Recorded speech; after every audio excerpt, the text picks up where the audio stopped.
అభిషేకం చేసేది శివలింగం అది అక్కడే ఉందని చెప్పేసి దానికోసం మా ఫైటింగ్ అంతా.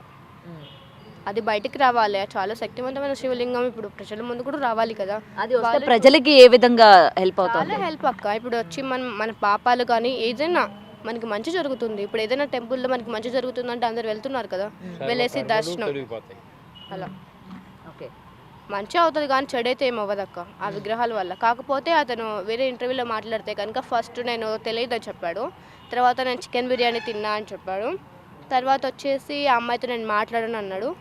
అంటే తనకి అన్నీ తెలిసి కూడా నాకు తెలియదు, ఆ అమ్మాయికి నాకు ఏ సంబంధం లేదని మాట్లాడుతున్నాడు. అతనికి విగ్రహాలు తీయడం ఇష్టం లేదంట, అంటే మేము మీడియాకి రావడం అతనికి ఇష్టం లేదంట. ముందు ట్రై చేసాం బట్ అతను రెస్పాండ్ అవ్వలేదు. రెస్పాండ్ అవ్వకపోవడం వల్ల తలుపులు తెరుస్తానని నాకు చెప్పారు అవేనా? అవును అదే గుడి అంటే అది కాదు, ఆ విగ్రహాల గురించి నేను మాట్లాడాను.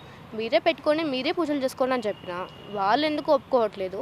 ఎంత చెప్పినా సరే అతను నా వల్ల నేను చెయ్యను వాళ్ళ కొడుకుతో మాట్లాడిస్తున్నాడు. తను కూడా స్ట్రైట్గా మాట్లాడట్లేదు.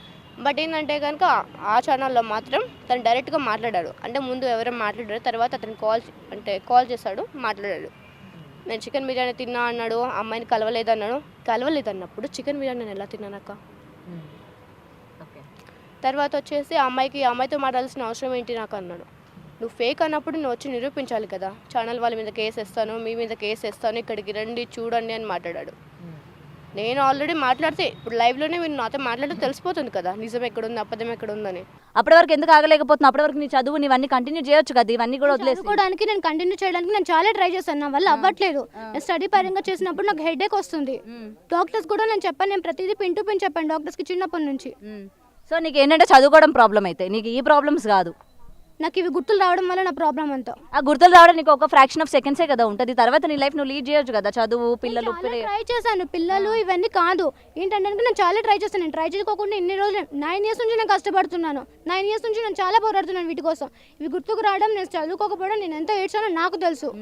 ఇప్పుడు విజయనగరం నాది, విజయనగరమే ఓకేనా. నేను పుట్టి పెరిగింది విజయనగరము, రాజము, రణస్థలపురము, ఇవన్నీ కూడా నాకు తెలియని ఏరియా అంటూ ఏమీ లేదు ఓకే.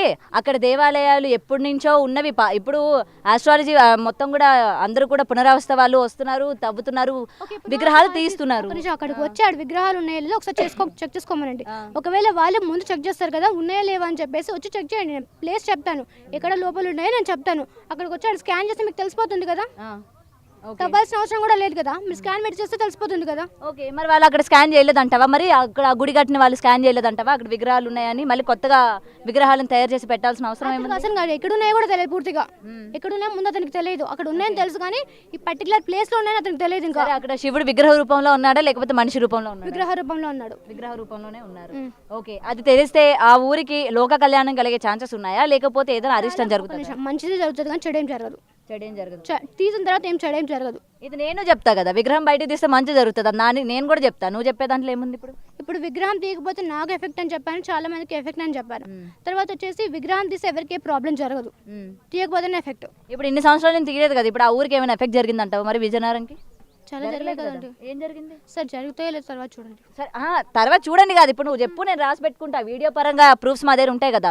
రేపు పొద్దున ఎప్పుడైనా విజయనగరంలో ఏ ప్రళయాలు వచ్చినా లేకపోతే భూకంపాలు వచ్చినా ఆ రోజు భవిత చెప్పింది కదా అందుకనే వచ్చా అని చెప్పి మాకు వీడియో పరంగా మేము వేసుకుంటాం. చెప్పాను కదండి, కేరళలో రుద్రనామస్వామి తీయకపోతే ఇలా ప్రళయాలు వస్తాయని చెప్పేసి జాతకం చెప్పే వాళ్ళని 2025లోని జాతకం ఏ విధంగా ఉంటుందో చెప్పండి అంటే వేణుస్వామి కూడా చెప్పాడు కదా. ఇంద్ర నువ్వు చెప్పేది ఏముంది, నేను చెప్తా. 2025 ఇది క్రోధినామ సంవత్సరం అనుకో, 2024 మొత్తం కూడా యుద్ధాలు జరుగుతాయి, వైరస్ వస్తుంది, అన్నీ వస్తాయి, నేను చెప్తా. అంత మాత్రం నేను అయిపోతానా? ఇందులో నువ్వు చెప్పేది ఏముంది? నువ్వు కొత్తగా ఇంకేమైనా చెప్పు, మేము నమ్ముతాం. చెప్పు. అక్కడ ఏం జరగదండి, ఒకటి ప్రాబ్లమ్స్ ఏం జరగవు. తీయకపోతే నాకు ఎఫెక్ట్ నా ఫ్యామిలీకి నేను చాలా ఫేస్ చేస్తున్నాను. నేను చెప్పాను కదా ఊరికి ఎఫెక్ట్ జరుగుతుందని, అది ఏం జరుగుతుందో చెప్పు. జరుగుతుంది అన్నావు ఇప్పుడే. ఏంటి విగ్రహాలు తీయకపోతే అదే ఏం జరుగుతుందో చెప్పు. ఎన్ని ఇయర్స్లో జరగవచ్చో చెప్పు.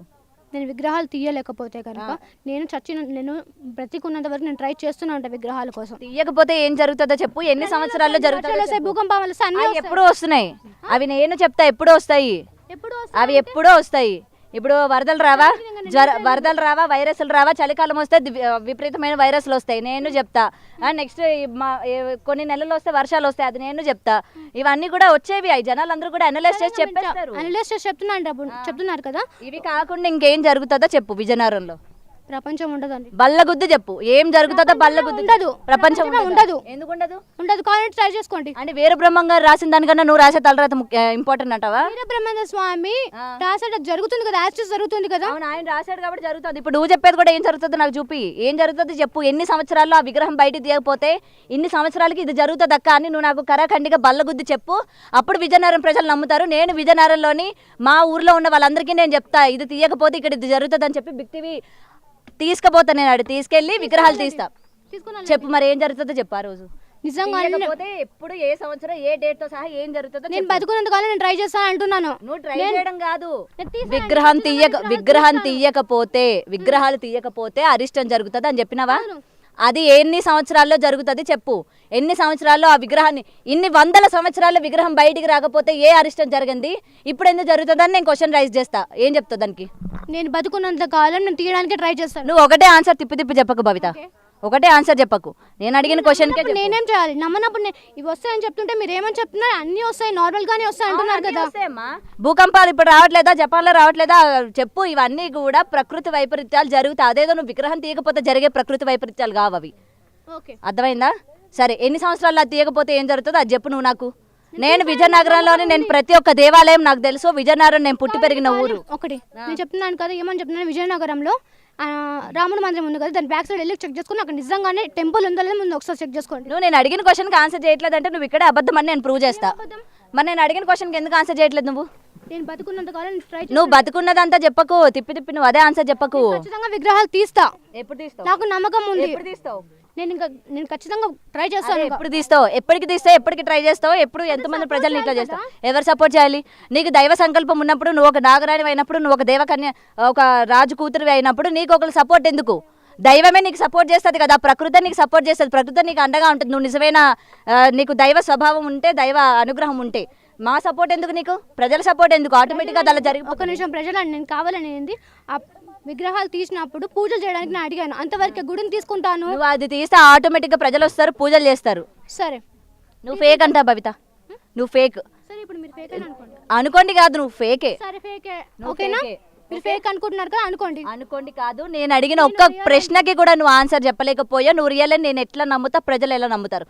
ఒక్క ప్రశ్నకి కూడా నీ దగ్గర ఆన్సర్ లేదు. నువ్వు దేవాలయాన్ని ఎప్పుడు తీస్తావో నువ్వు చెప్పలేదు. తీయకపోతే ఏం జరుగుతుందో కూడా నువ్వు చెప్పలేదు. తీయకపోతే ఏం జరుగుతుందో చెప్పు. తీయకపోతే ఏం జరుగుతుందో చెప్పు. ప్రళయాలు కాకుండా విజయనగరంలోని ఈ బార్డర్లోని ఈ ఊరు నాశనం అవుతుంది అక్క.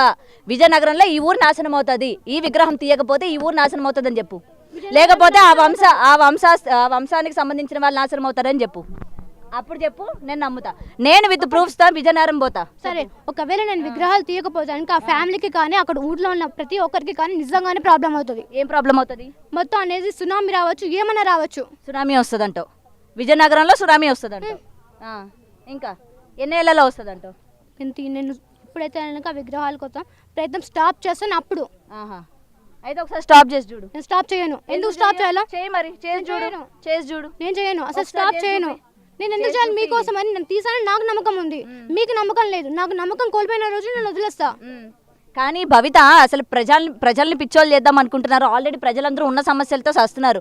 ఒక పక్క అప్పులని, ఒక పక్క మానభంగాలని, లేకపోతే ఇవన్నీ చెప్పి ప్రజలందరూ కూడా వీటి మీద కష్టాలు పడుతూ ఉంటే మధ్యలో మీలాంటి వాళ్ళు వచ్చి ఒకలేమో ఎల్లమ్మ తల్లి అంటారు, ఇంకొకలేమో మైసమ్మ తల్లి అంటారు, ఇంకొకలేమో నాగరాణి అంటారు. అసలు ఎవరిని పిచ్చోళ్ళు చేస్తున్నారు? మీడియా వాళ్ళని పిచ్చోళ్ళు చేస్తున్నారు, ప్రజలను పిచ్చోళ్ళు చేస్తున్నారు. మీలాంటి మైనర్ బాలికలు మొత్తం వీళ్ళందరూ కూడా చదువులు వదిలేసి, సంధ్యలు వదిలేసి, ఉద్యోగాలు లేవు, లేకపోతే భవిష్యత్తు మీద ఏం లేదు, ఒక టార్గెట్ లేదు, ఏం లేదు, ఇవి చెప్పుకొని మొత్తం కూడా ఇట్లా ప్రజలందరినీ కూడా మోసం చేస్తూ ఉన్నారు.